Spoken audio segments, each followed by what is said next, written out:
ಸರ್ಕಾರ ಏನು ಯಾವ ಕೆಲಸನೂ ಆಯ್ತಾ ಇಲ್ಲ.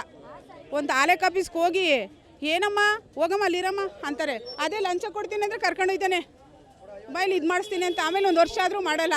ಒಂದು ಇದು ಯಾವ ಕೆಲಸನೂ ಗೌರ್ಮೆಂಟಿಂದ ಯಾವ ಕೆಲಸನೂ ಆಗಲ್ಲ. ಅದಕ್ಕೆ ದಯವಿಟ್ಟು ಸರ್ಕಾರದವರು ಬಡವ್ರದ್ದು ಒಂದು ಅವ್ರವ್ರ ಹೆಸರಿಗೆ ಜಮೀನು ಮಾಡಿಸ್ಕೊಳಕ್ಕೆ ಹೋಗ್ತೀವ, ಯಾವ ಕೆಲಸನೂ ಮಾಡಿಕೊಡಲ್ಲ. ತಹಸೀಲ್ದಾರ್ ಹತ್ರಕ್ಕೆ ಹೋದರೆ ನಿಂತ್ಕೋಬೇಕಲ್ಲಿ, ಅದನ್ನು ಲಂಚ ಎಲ್ಲ ದಯವಿಟ್ಟು ಅದನ್ನು ಮಾಡಿಸಿ ಬಡವ್ರು ಹೋಗಿ ನಿಂತ್ಕೋಬಾರ್ದು. ಈ ವರ್ಷ ಆಗೋದು 5 ವರ್ಷಕ್ಕಾಗುತ್ತೆ ತಾಲೂಕು ಆಫೀಸಲ್ಲಿ ಕೆಲಸ. 5 ವರ್ಷನೂ ಆಗಲ್ಲ ಅನ್ನಿ, 10 ವರ್ಷನೂ ಅನ್ಕೊಳ್ಳಿ, ತಿರ್ಗಿಸ್ತಾರೆ. ಹೋಗಿ ಬಂದು ನಮ್ಮಂಥವ್ರು ಅಳ್ದು ಹೋಗಿದ್ವಿ ಕಣಪ್ಪ.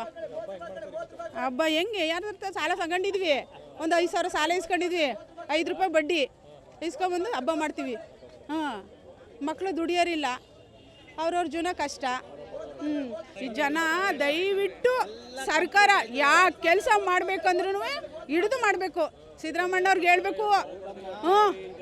ಆ 2,000 ಫ್ರೀ ತಗೋತಾರೆ, ಒಂದು ಬ್ಯಾಗ್ನ ತಗೋತೀವಿ, ಬಸ್ ಹೋಯ್ತೀವಿ ದೇವಸ್ಥಾನಕ್ಕೆ. ಆ 2,000 ಗಂಡಸತ್ತವ್ರಿಗೆ, ಅಂಗವಿಕರಿಗೆ, ಬಡವ್ರಿಗೆ, ಬಂದಿಗರಿಗೆ ಅವ್ರಿಗೆ ಕೊಡಿಸ್ಲಿ, ಸಂತೋಷ ಬೇಕಾರೆ. ವಿಧಿಯವ್ರು ಎಲ್ರಿಗೂ ಏನಕ್ಕೆ ಎಲ್ಲ ದುಡ್ಡು ನೋಡಿದ್ದಾರೆ.